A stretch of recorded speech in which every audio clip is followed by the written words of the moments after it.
ang kumusta ang preparation sa ato ang palarong pambansa? So far, Bombo Juno, makaingon ko, ang kuwang na lang yun nato is the kaning pag-open good sa atong oval. Do ato namang gitawag ang contractor sa executive session pagka Wednesday, nakasabot siya because there's an urgent need. Unya, naasad siya project nga under sa city government katong sa Pulang Batu Bridge. So na-explain siya, yung gi-explain sa council, giingnan siya sa council nga mauni that first time lang nga maka-host sa so importante nga nindot jud og impact. Of course, na siya mga reasons of the delay, masabta na to, but he promised nga mahuman na siya by June 15 and na ay time for curing nga ma-ready na siya for our palaro. Maura man gyud na atong main concern, but other venues, playing venues, of course ang mga billeting schools, aware na ta, of course ang kanang mga personnel na tay mga gamay procurements with regards sa medical nga amo na lang na siyang i-follow up kay under man na siya sa general fund. But other than that, Bombo John, maura gyud na nagpasalamat sad mi sa support nga gihatag sa province,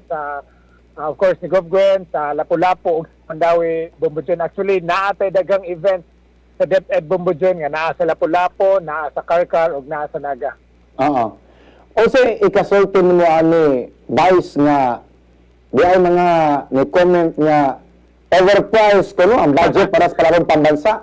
Bombo John, kining ako na siyang na-explain yan. Maisad nimo pagka-explain earlier. Bisag tarong imong gibuhat, Bombo John, mangita ginagpaagi ang tao nga maguba ka.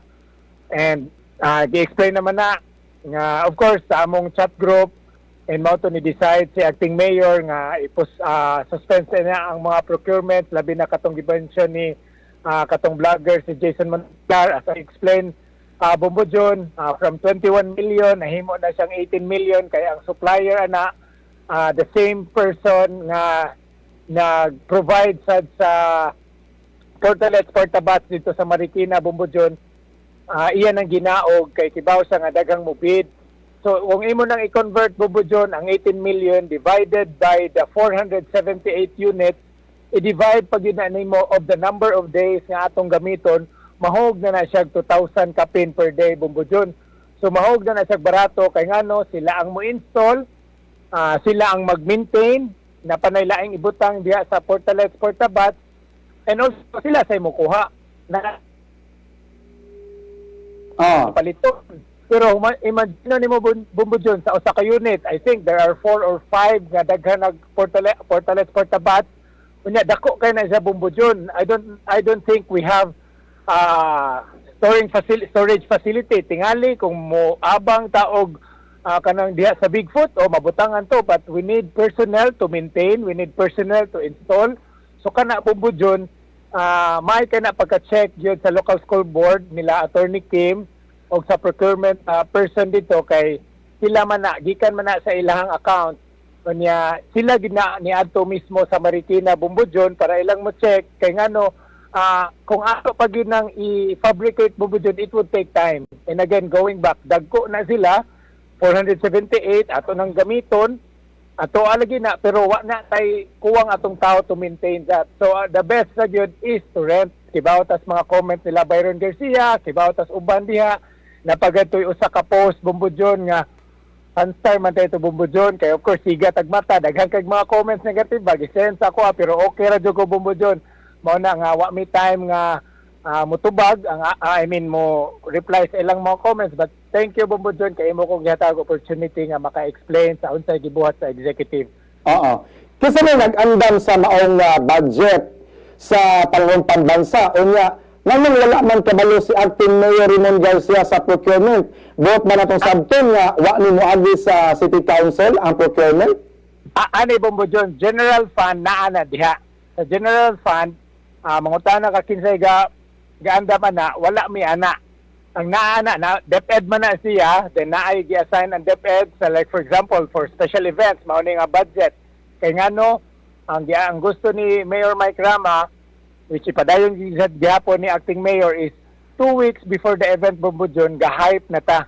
Meaning ang mga tao diri sa syudad kibaw na nga nay umaabot palaro kay a week before or June 30 maabot na ang mga delegates. So nanay tulo or upat ka venues nga aware na sila nga mao ni ang event. Then after a week sad naa sa a week after palaro naa gyapon ta. So na special events committee, naa sa medical committee, naa sa peace and order committee. So different committee bumbudyon ni submit na sila. Mao ni ilang proposed budget that will cover the general fund.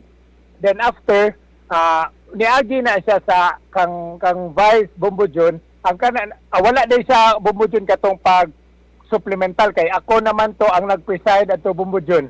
I think nang larga to sila adto. So with regards to katong procurement bumbudyon, dili pa man na in detail kay mao man ang budget nga gi-present. Then ang procurement diha na sila mag-start. Again, ang uban na charges bumbudyon is naa sa local school board and mao to ang gi-post ni Jason Monticlar.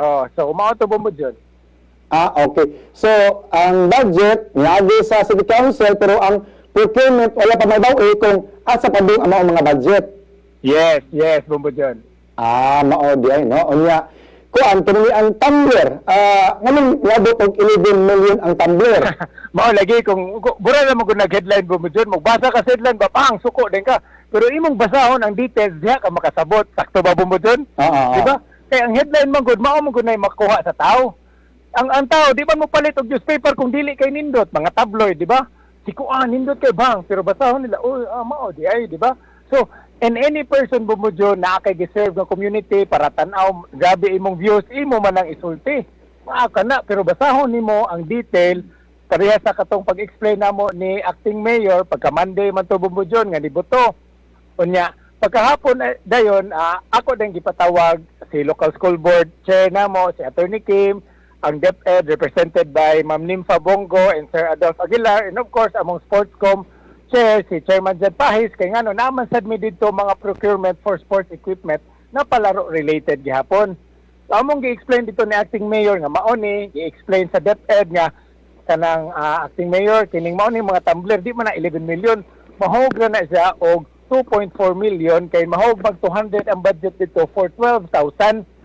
Unya moubos pag yun na ang bedrolls dito, moubos pag yun na. So kana mao man natong ipanghatag sa mga athletes, delegates, of course other officials, and nanay logo sa Cebu City kay being the host city. So ilarag yung ingon sila bumbudyon nga kanang unfair kay ba? Nga napunoy kickback, burag unfair jud kayo, burag inana na lang jud ilang tanaw sa konsehal nga mo trabaho, di ba? So nakasabot ta di sila giingan pa kuno ko ni Byron nga nganong mangayo og apology nana ba. So dagan naman kadungog kadikita nako dagang comment ana ni Byron Bumbudyon pero wala tay problema ana basta ang amo lang nakatrabaho mi mao ni ang gusto ni mayor nga ihatag nato sa mga delegates, mga athletes. Pero kung ilang tanawon dito susihon nila mao gid ay. So pura na Bumbudyon para makapalit kag newspaper tabloid imo mo din ang i-headline Bumbudyon. Pero mabasa sa tao diya na masabtan the same thing nga pagsabot, pag-explain namo ni acting mayor, nakasabot siya. Then siya sa niingon namo nga ayad to suspend this. Kung okay ra sa acting mayor kanang mao sa tamong buhaton kung wala ka kabaw gid sa mga details. So okay ra and good gi-resume na gahapon tayo Bumbudyon. So okay na Bumbudyon. Ang igsoon ni Governor Jim Garcia, si Byron Garcia, gibirahan ng kas Facebook. So imo na to palabyon? Bumbudyon di man ko madinumtanon nga tao Bumbudyon kay again Facebook Bumbudyon always belong to the person who owns it. So whatever he posts, iya rasad na. Dili man ko inana nga tao Bumbudyon. Pagdagan gay nako atong election Bumbudyon sa 2019, giingnan na ko'y nadunggan Bumbudyon nga, uy, nainidagan pagka-konsehal, wa na tingay ni kwarta pagka-player. Kana mo inana Bumbudyon ba? Expected. Sige. Bumbudyon. Okay, kuan kanang gibuhatro ni acting Mayor Ramon Garcia di suspenso ang procurement. So, si comment mo ani. Gi-suspend na niya for a couple of days Bumbudyon. Actually kay naman ay Tuesday nga kuan Bumbudyon kanang sa back man Bumbudyon ko. So gi-suspend niya pagka Thursday na okay na sa to Bumbudyon mao akong pagsabot.